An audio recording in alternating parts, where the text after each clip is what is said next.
40-50 साल आपके बच्चों को राजस्थान में लड़ना नहीं होगा, इतना विश्वास मैं आपको दिलाता हूँ। मेरे लिए कोई पार्टी पॉलिटिक्स नहीं, मैंने पकड़ना सीखा है, छोड़ना नहीं सीखा, और किसी को बीच मझधार में ले जाकर नहीं छोड़ा। तो खुद का नुकसान हो गया, लेकिन जिसके साथ रहा उसका नुकसान नहीं होने दिया। हमारे भाई बड़े बड़े हैं, कई तरह की बात भी करते हैं।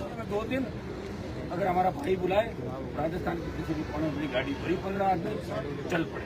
मैं आपको बताता हूँ 3.5 साल में राजस्थान की तस्वीर बदल जाएगी और हर समाज को नए युवा नेता मिलेंगे जो फिर डरेंगे नहीं, वो आपके लिए सीना तान के आगे खड़े मिलेंगे और आपको धोखा नहीं देंगे। जो नेता कमजोर हो गए बदल दो, जिन बर्तनों के जंग लग जाता पुराना हो जाता है उन्हें फेंक दिया जाता है, नए खरीदेगा। तो आप ये तैयारी कर लो, जो कमजोर लोग हैं उनका साथ छोड़ो और संघर्ष के समय बीच में कौन बैठा है उस व्यक्ति के साथ जुड़ जाओ, अपने पढ़ाई की पहचान सीख जाओ, अपने आप राज आपका आ जाएगा। आ गया राज तो आ गया। 18 में कांग्रेस बीजेपी को पूरे वोट नहीं मिले थे, वो मेरे 10 लाख वोट तो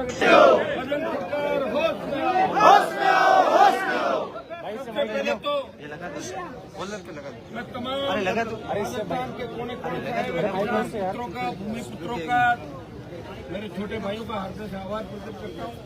बहुत बहुत आपको धन्यवाद।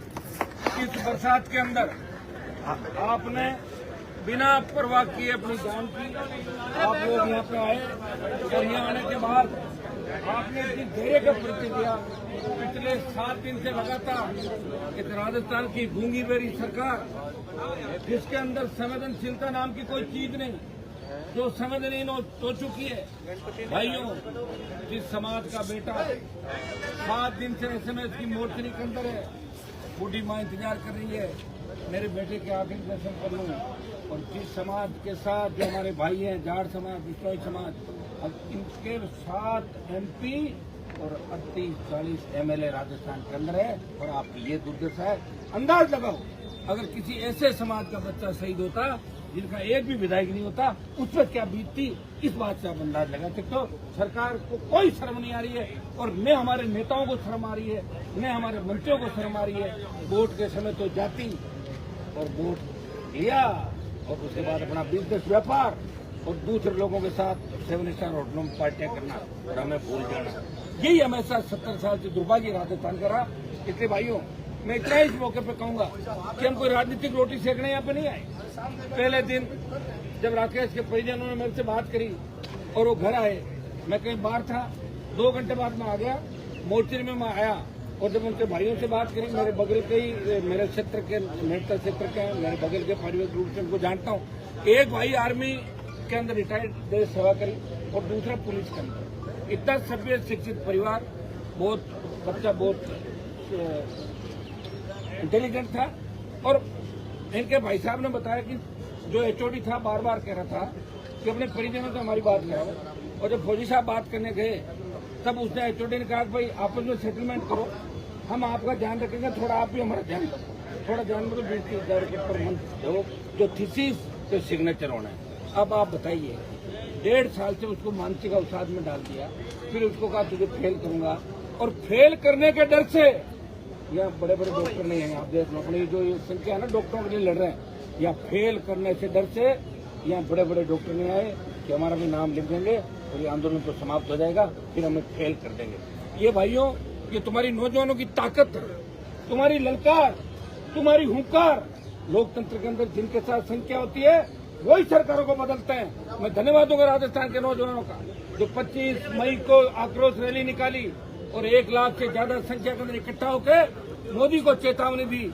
मोदी जी दिल्ली की तरफ हम आ रहे हैं, तैयारी कर लो। ये तो ट्रेलर था, पिक्चर जब चाहे दिखा देंगे।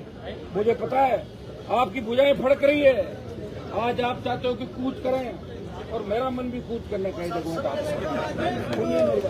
लेकिन हम चाहते हैं कि परिजन जिनके लिए हम आंदोलन कर रहे हैं, हमारा मकसद यहाँ राजनीति करना नहीं है।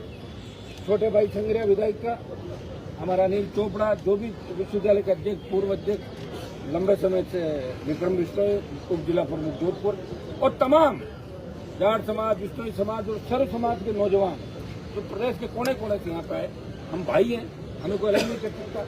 लोग कई तरह के सवाल मीडिया वाले पूछते हैं, लेकिन मैं उनको एक ही बात कहता हूँ, भाई भाई से झगड़ा कर लेता है और भाई भाई के साथ वापस बैठता है। घर घर की कहानी है, ये तो आप जानते हो।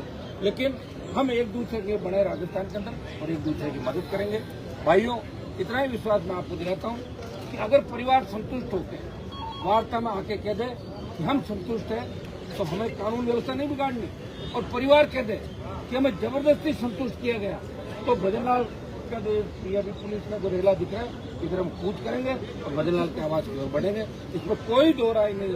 अगर हमारी मांगे नहीं मानी गई, परिजनों की मांगे नहीं मानी गई, आज कूच होगा, और कूच के बाद क्या होता है, अगली रणनीति तय करेंगे, फिर बड़ा कूच होगा, वो दिल्ली की तरफ होगा, और प्रधानमंत्री जी का ब्लड प्रेशर भी हाई लो कर देगा, जो पहले हमने कई बार किया था। इसलिए आप चिंतित नहीं हो। मैं धन्यवाद दूंगा आपको कि आपका जब रेला यहाँ आया तो बैरिकेड इधर उधर हो गए थे, जो जोश आपके अंदर है, लेकिन जोश में होश अपने को रखना। जो सामने हमारे खड़े हैं वो भी हमारे भाई, किसान के बेटे हैं, इनके हाथ में नहीं नौकरी देना या करना। ये तो प्रयास ये भी कर रहे हैं, ये भी चाह रहे हैं कि 6-7 दिन से आज झारोड़ा गांव के अंदर विष्णु समाज, जाट समाज के चूल्हे नहीं जल रहे हैं। लोग कह रहे हैं पहले उसके अंतिम दर्शन कर लें। शर्म आनी चाहिए सरकार को, और शर्म आनी चाहिए हमारे मंत्रियों को, हमारे जनप्रतिनिधियों को। एक विधायक बैठा है, एक सांसद है, कि बाकी कहाँ से रहेंगे? ये आप तो सोशल मीडिया के माध्यम से आप आए जो उनसे सवाल जवाब करना, और हम कोई पहली बार किसी के लिए नहीं आए। जहाँ भी आवश्यकता पड़ेगी राजस्थान की किसी भी जाति को, राजस्थान में कई अन्याय अत्याचार होगा, कहीं भी नौजवान या किसान को कुचलने का काम होगा, हनुमान बेनीवाल सबसे पहले उस पीड़ित शोषित तबके के साथ सड़क से लेकर सदन तक लड़ाई लड़ेगा।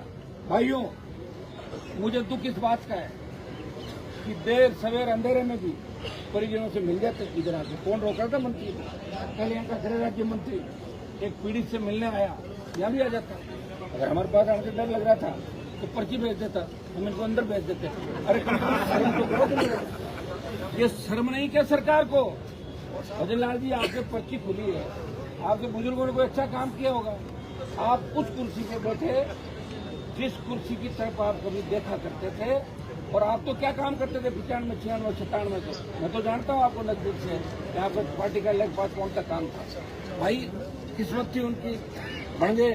अब बन गए तो बीजेपी में ज्यादातर लोग चाहते हैं इसको सल्टाओ, यहाँ से भगाओ, ये बीजेपी चाहती है, और ये इस बात को नहीं समझ रहे। तो इनको समय रहते बात समझनी चाहिए, क्योंकि लॉ एंड ऑर्डर राजस्थान में एक बार अगर बिगड़ गया, दिल्ली में ही आ जाएगी।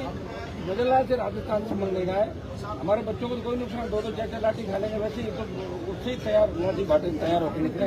लेकिन भजनलाल जी को फिर दिल्ली में उनकी दुकानदारी बंद हो जाएगी। कि भजनलाल जी, हमने तो ये भी कह दिया कि आप अगर चाहो कि आंदोलन आरएलपी और कांग्रेस के लोग मिलकर कर रहे हैं, तो हम यहाँ बैठे हैं, आप अपने घर पे परिजनों को बुला लो, फिर इसकी बात कर लो, और घर से ही आप जारी कर दो बयान की मांगे मान ली, हम ऐसे चले जाएंगे। ठीक बात है कि नहीं? और अब आप चाहो कि हम पुलिस से डराएं, जाब्ता लगाएं, ये करें वो करें, ये जाब्तों से पुलिस लड़ने वाले हम लोग नहीं हैं। या तो हम लास्ट तक ये चाहते हैं कि लॉ एंड ऑर्डर नहीं बिगड़े, लेकिन हम कमजोर भी नहीं। एक बार अगर हमारे बच्चों की तरफ गलत दृष्टि से देख भी लिया और हमारे बच्चों पर अगर लाठी पुलिस ने चलाई, तो उसके दूरगामी परिणाम क्या होंगे ये भी पूछना। एक बार यहाँ महेंद्र चौधरी आई थी बाड़मेर के, उन्होंने लाठी चलाई थी और लोकसभा का उनका टिकट में नाम आया, टिकट बांटने के बगल में मैं बैठा था। मैंने कहा इसको नहीं देना, इसको दो, घर बैठा। ये भी ध्यान रखना भाई, कभी हमारा चक्कर में जो चढ़ गया, याद बहुत रखना है। एक हमारी आदत है, भूलते नहीं। कौन हमारे किसान का दुश्मन है उसको भी याद रखते हैं, और कौन हमारे दुख में साथी है, चाहे कोई सी भी जाति हो, उसको भी याद रखते हैं। ये बीमारी मेरे को नहीं भूलने वाली, और इसीलिए मैं सड़कों पर, अगर मैं भूल जाता तो मैं 2003 में ही मंत्री बन जाता। वसुंधरा जी के कपड़े ड्राई क्लीन करा के कितने लोग मंत्री बने, कितने लोग साहब के करके बने। तो बनते हैं, उनका भाग्य होगा। मुझे नहीं बनना किसी के अंडर में, बन भी जाऊँ तो काम नहीं कर लूँगा, 2 दिन बाद वापस बाहर आ जाऊँगा। मुझे आपके चेहरे पर जो मेरे प्रति प्रेम दिख रहा है, जो जोश और जज्बा दिख रहा है, जिस तरह नौजवान एक आवाज में निकल पड़ते हैं और मिलिट्री और पुलिस से नहीं करते, वो अपने नेता को अपना भाई मानते हैं, परिवार मानते हैं। मैं भी आपको आश्वस्त करता हूँ, कभी आपको धोखा नहीं दूंगा। सत्ता में आपकी एंट्री कराऊंगा, सबको मौका मिलेगा, एक दूसरे को साथ लेकर चलना है। नशे की प्रवृत्ति से दूर रह के हमारे छोटे भाई कैसे कामयाब हो, किस तरह हम सत्ता के अंदर इतनी तादाद के अंदर सरकारी नौकरी में आ जाए कि हमें इस तरह दूसरे राकेश के लिए कोई अगर सही नहीं है, ईश्वर करे हो भी जाए कोई हमारे समाज में, किसान में कोई दूसरा, इस तरह साथी सड़क पर बैठना पड़े। इस बात का हम परमानेंट इलाज करके जाएंगे। हम आज जो करके जाएंगे वो राजस्थान में एक मिसाल साबित होगी कि एक तरफ सरकार कह रही है वो बैठे हैं, हम बात नहीं करेंगे, हम कह रहे हैं हम तो यही बैठे हैं, बात तुम्हें करनी ही पड़ेगी, परिजनों से बात करो और तुम्हारी मांगे मनवा के ही दम लेंगे। भाइयों सबको आपको धन्यवाद कि 7 दिन से आज तो मैं देख रहा था किस तरह भीग रहे थे आप लोग, 5-5, 7-7 घंटे से भीग रहे थे, उसी शर्ट को सुखा रहे थे, उसी को वापस पहने। मैं तो कमरे में जाके बैठ गया था, मुझे पता बाहर भीग रहे थे। और 7 दिन से मैं देख रहा हूँ और कई ऐसे चेहरे हैं जिन्हें मैं 60 दिन से देख रहा हूँ। 60 दिन से शहीद स्मारक पे यहाँ जाने के बाद शहीद स्मारक, वहाँ तीसरी बात हो तो वहाँ पे, तो हम सब लड़ रहे हैं। और निश्चित रूप से अब राजस्थान के अंदर 3.5 साल आपको लड़ना ही होगा। अगर 3.5 साल आप लोग लड़ दिए अपने हक और अधिकार के लिए, तो आने वाली 50 साल आपके बच्चों को राजस्थान में लड़ना नहीं होगा। इतना विश्वास मैं आपको दिलाता हूँ। मेरे लिए कोई पार्टी पॉलिटिक्स नहीं। जब राजस्थान में छात्र संघ चुनाव कराने की बात आई, अकेला व्यक्ति था जो छात्र संघ चुनाव कराने के लिए 1 महीने में 12-13 रैली करके और बच्चों के बीच गया, लेकिन छात्र नहीं आए उस रैली में, नहीं था और आरएसपी के कार्यकर्ता थे। अगर मैं वो रैली नहीं करता तो मेरी रैलियों की जो तादाद है 1 लाख, 2 लाख, 5 लाख, वो हवा निकाल दी छात्रों ने मेरी उसमें, और मेरी 15 एमएलए कम हो गए। कह रहे हनुमान जी की तो आदमी नहीं आए, छात्रों की रैली थी, वहाँ तो छात्र चाहिए, वहाँ को छात्रों वाले किसानों को थोड़ी बुलाना। तो छात्र यहाँ तो घूम रहे हैं, सब कह रहे मैं 50 ले आऊंगा, 200 ले आऊंगा। एक आदमी आया और मंच में कुर्सियों में बैठ के टाटा बाय बाय करके चला गया। तो आपने देखा था सारा। लेकिन मैं डरता नहीं मेरे भाइयों, मेरी एक आदत है, किसी बात को पकड़ता हूँ। मैंने पकड़ना सीखा है, छोड़ना नहीं सीखा, और किसी को बीच मझधार में ले जाकर नहीं छोड़ा। तो खुद का नुकसान हो गया, लेकिन जिसके साथ रहा उसका नुकसान नहीं होने दिया। हमारे भाई बड़े बड़े हैं, कई तरह की बात भी करते हैं, कई बार हमें भी कह देते हैं, चलता रहता है। तो छोटे भाई सगे भाई लड़ते हैं, हमारे डीएनए एक है, हम जानते हैं कि ऐसी परिस्थिति आ जाती है। लेकिन फिर भी आप देखोगे कि सत्ता सुख छोड़ के, राजस्थान की सत्ता का सुख छोड़ के और दिल्ली की सत्ता का सुख छोड़ के मोदी को यह एहसास कराया कि ये वो किसान का बेटा है जिसने दिल्ली में मिनिस्ट्री छोड़ी और अपने किसानों के भाई, किसान भाइयों के साथ सड़कों पर गए, जिसने अग्निवीर के खिलाफ देश में आंदोलन किया और सेना के सम्मान के अंदर देश का कोई सांसद आया, नागौर का सांसद था, जिसने पहलवान बेटे को न्याय दिलाया और उस बड़े बाहुबली का दिमाग ठीक कर दिया जो उत्तर प्रदेश से। भाइयों तैयार हो जाओ, आने वाला समय आपका है। अभी अपना आधा घंटा वेट करेंगे और आधे घंटे के अंदर वो आ जाते हैं, सारी बात नहीं होती है। तो फिर आज हम पूछ करेंगे, लेकिन पूछ का भी आप सुनना, जब हम खड़े होकर बोले कि पूछ करना, आगे आगे नेता रहेंगे और पीछे पीछे आप लोग रहो। आगे भी क्यों रखें बताऊँ क्यों? कि तुम्हारा कोई चोट नहीं लगे। वैसे तुम आगे पूछ जाओगे, मुझे पता अभी कुछ नहीं करना। अभी तो एक बार अपना आधा घंटा वेट करेंगे। बहुत बहुत आपको धन्यवाद। सब पूरी ताकत के साथ आगे भी जब भी जरूरत पड़ेगी किसी को, चाहे राजस्थान के किसी कोने में जरूरत पड़े, एक चीज तय कर लो, हमें न्याय दिलाने के लिए चलना। आज भी लोग सबके पास गाड़ियां हैं, पहले के जमाने में बापड़ों गाड़ियां ही नहीं थी लोगों के, फिर भी वो बसों में पढ़ के आ जाते थे। अब तो हर गाड़ी तुम एक दिन पिकनिक मनाने जाते हो, एंजॉयमेंट करने जाते हो, मेला देखने जाते हो, घूमने जाते हो। तो देख लो महीने में 2 दिन अगर हमारा भाई बुलाए राजस्थान के किसी भी कोने में गाड़ी भरी 15 आदमी चल पड़े। मैं आपको बताता हूँ 3.5 साल में राजस्थान की तस्वीर बदल जाएगी और हर समाज को नए युवा नेता मिलेंगे जो फिर डरेंगे नहीं, वो आपके लिए सीना तान के आगे खड़े मिलेंगे और आपको धोखा नहीं देंगे। जो नेता कमजोर हो गए बदल दो, जिन बर्तनों के जंग लग जाता पुराना हो जाता है उन्हें फेंक दिया जाता है, नए खरीदे जाते हैं। तो आप ये तैयारी कर लो, जो कमजोर लोग हैं उनका साथ छोड़ो और संघर्ष के समय बीच में कौन बैठा है उस व्यक्ति के साथ जुड़ जाओ, अपने पढ़ाई की पहचान सीख जाओ, अपने आप राज आपका आ जाएगा। आ गया राज तो आ गया। 18 में कांग्रेस बीजेपी को पूरे वोट नहीं मिले थे, वो मेरे 10 लाख वोट अगर एक पार्टी में मिला थे, बीजेपी का अलायंस 25 सीट आ गई और अब की बार कांग्रेस पार्टी की सीटें नहीं है, राजनीति का अलायंस नहीं होता इंडिया अलायंस। तो निश्चित रूप से कांग्रेस को करारी चोट खानी पड़ती क्योंकि उसके बाद जो उपचुनाव में थे उन उपचुनाव में 4 जगह डिमांड करती हुई प्रदेश अध्यक्ष की जिद की वजह से इस तरह कांग्रेस की किरकिरी हुई राजस्थान। मैं तो वही हूँ, मैं तो वही खड़ा हूँ और मैं नहीं आ रहा, मैं कभी हार ही नहीं सकता। मैं तो तुम्हारे दिल में हूँ, तुम्हारे दिमाग के अंदर हूँ, तुम तो मुझे परमानेंट अपना भाई मानते हो।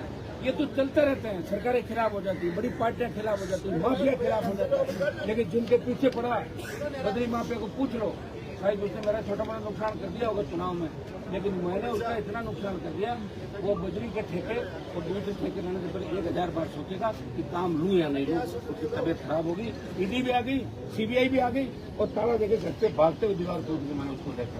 मैं प्रयास करता सारे लोग मिल जाए फिर भी मैं लड़ लूं। अभी तो स्थिति ये हो गई सरकार की, दूसरा कोई लड़ने वाला नहीं, और हम जैसे ही बैठते हैं तो सरकार में एक बात आती है, हनुमान को क्रेडिट मिल जाएगा। अब तुम ले लो ना, मना कौन कर रहा है? हम कह रहे हैं आप बदलवा जी, आप क्रेडिट ले लो, चलो परिजनों को बुलाओ, अपने घर से पीसी कर दो और वहीं कह दो मैंने बात करी और मैं इनको दे रहा हूँ, हम राजी राजी करते रह जाएंगे।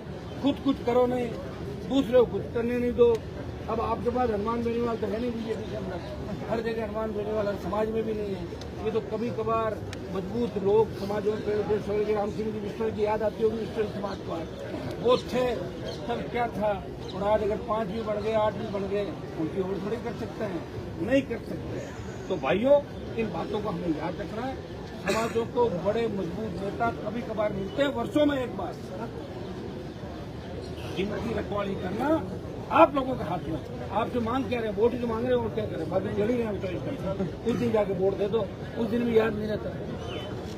तो मेरे साथ लोग क्यों से जीता है उसके लिए कह रहे, मैंने कहा मुझे वोट क्यों नहीं दिए? बोले साहब आप भैंस का काम करके नहीं जानते, भैंस का काम करो। मैंने कहा मैं भैंसों का काम करूंगा, तो मैं यूनिवर्सिटी से पढ़ लिख के आया। बोले साहब देसी भोपा जी देसी डॉक्टर है और भैंस गाय को काम करते हैं। बताइए मेरी, तो मैं मेरे भाइयों को कब तक होशियार करूँ, कब समझाऊंगा इनको, बताओ? या तो फिर मैं 1 महीने में कैंप रखूँ, मैं 3 दिन भैंस का, 2 दिन इसका, 4 दिन बकरी का, 2 दिन उसका। वोट ऐसी दोगे? समझदार लोग होते हैं, इस तरह की बात है। गजेंद्र सिंह ने कहा मेरी मूंछ कटवा दूंगा, तुरंत कटवा देनी, वोट डालने नहीं डालना। रोड वाले ले जाकर टिकट देके खिलाए, ले आए विनाश किया, खुदका विनाश किया, मेरे पे आरोप लगाए, जिनको पिछली बार विधायक हमने बढ़ाया। अगर वो 5 साल में थे राम राम रखते ना, तो भी वही जीत थे। राम राम नहीं, छोटी छोटी बातों के लिए दूसरी बात के लो, फलान जी में कांग्रेस के उनसे बात करें, तो करता रहे बात चला गया, वो भी चला गया। लेकिन मैं पूरा कर नहीं गया, मैं तो थोड़ा सा कर गया हूँ। पार्टी का वोट बैंक बढ़ा, सांसद हूँ, चिंता नहीं करें, आप सबको वापस संतुलित कर लूंगा। और दिल्ली के अंदर भी राजस्थान के जो जवानों की एक मजबूती मैंने दिखाई। जब मैं गया था पार्लियामेंट में, तो यूपी, बिहार, हरियाणा, दिल्ली के लोग कहते थे कि राजस्थान के लोग जो नेता आते हैं वो सुस्त बहुत होते हैं, लड़ते नहीं। मैंने ये दिखाया, राजस्थान के लोग लड़ते हैं, मोदी की सत्ता को छोड़ के भी लड़ते हैं। और पार्लियामेंट में भी आपने देखा होगा, तो लोग कूदे थे, और तभी मंत्री भागते लोग, बड़े बड़े मंत्री धोती ऊंची करके, उसमें हनुमान बेनीवाल लड़ रहा था। मैं मैदान छोड़ के नहीं भागा और अपने लोगों को छोड़ के नहीं भागा। मेरी कथनी और करने में कोई अंतर नहीं, चाहे कितना ही नफा नुकसान हो जाए, इस बात का आप ध्यान रखना।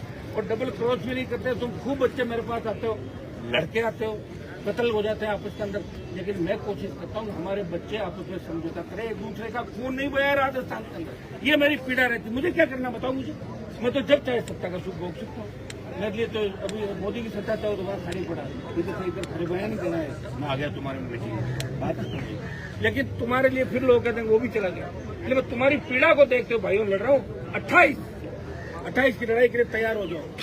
देखिए उम्र हमारी अब बढ़ रही है, हमारी ऐसा कोई इंजेक्शन आया नहीं कि 30 साल उम्र कम करते हैं। वो आएगा तो लगा फिर ढाणी में चले जाएंगे। तो अब लोग तैयारी करो, इन बातों से समझो। आप राकेश की सादत है ये, इससे समझो कि हमारा कोई दड़ी दोरी नहीं, और सबसे बड़े हमारे दुश्मन हमारे ही लोग। हमारे कोई बड़ा अधिकारी कितने का मिलने पाए क्या? कोई नहीं आएगा। पाएगा वो यही कहेगा कि तुम जल्दी जल्दी करो, क्यों बैठे हो, खराब हो रहे हो, ये हो गया। अरे हम तो खराब हो गए, हमारा छोटा भाई चला गया, क्या परिस्थितियाँ हमारी है। लोग अंगली उठा रहे हैं कि जयपुर में बैठे हैं, क्या ले लिया 7 दिन के अंदर। मैं आपको धन्यवाद दूंगा कि आज आपने ताकत दिखाई। हम भी इसका हल निकालना चाहते हैं, हम भी परिजनों के साथ हैं। अगर परिजन संतुष्ट है, हम संतुष्ट हैं। हमें कूच का कोई शौक नहीं है, ये तो जब चाहे कर लेंगे। अब तो आदत पड़ गई, बिना कूच के हमारे बच्चे रह ही नहीं पा रहे। इनको तो हर 15 दिन में रिन्यू करना पड़ेगा, कभी इधर कभी उधर घुमान। तैयार रहिए, ये बात मान लेंगे। और आज हमारा मकसद है कि राकेश के परिवार को न्याय मिले, यही मकसद है हम सबका। भाई अगर परिवार और उनके भाई संतुष्ट है तो फिर हम संतुष्ट, और उनको लगेगा वो बिल्कुल ही संतुष्ट नहीं तो फिर इधर फिर करेंगे। डॉक्टर राकेश बिश्नोई को न्याय दो, किसान के बेटे को न्याय दो, न्याय दो। भजन सरकार होश में आओ, होश में आओ, होश में आओ। होश में आके काम करो, काम करो, काम करो। हनुमान जी आप संघर्ष करो, हम तुम्हारे साथ